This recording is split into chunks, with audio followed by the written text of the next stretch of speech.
उड़ने वाला शेर। एक समय की बात है, घने जंगल के बीचों बीच एक शेर रहता था। पर यह कोई साधारण शेर नहीं था।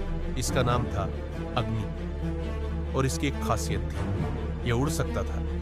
उसकी बड़ी सुनहरी पंखों वाली पीठ जब भी हवा में उड़ती, पूरा जंगल हिलने लगता। जंगल के सभी जानवर उससे डरते थे।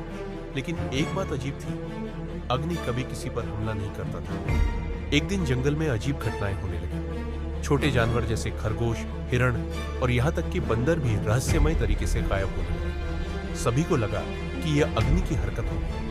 शेर उड़ सकता था तो निश्चित ही वह रात में उड़कर उन्हें ले जाता होगा। हमें कुछ करना होगा, हाथी राजा गरजे। अग्नि को रोकना होगा। गुप्त मिशन।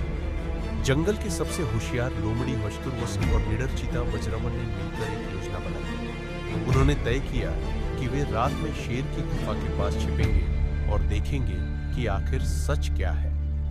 रात होते ही दोनों चुपचाप गुफा के पास जा पहुंचे और एक ऊंचे पेड़ पर चढ़ गए।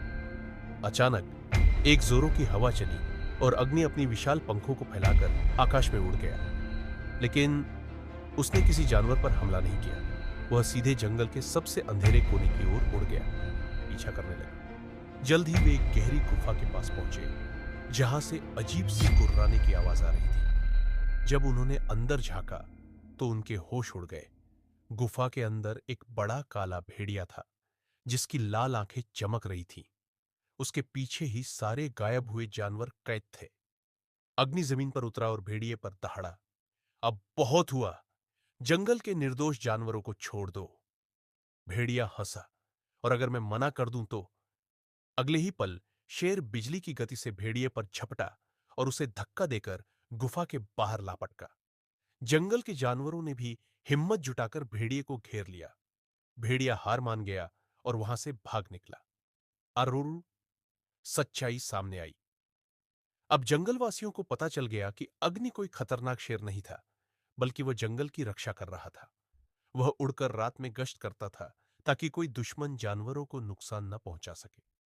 सभी ने अग्नि को जंगल का सच्चा रक्षक मान लिया और उसकी बहादुरी का जश्न मनाया। तब से उड़ने वाला शेर जंगल का राजा बन गया। एक ऐसा राजा जो आकाश से अपने जंगल की रक्षा करता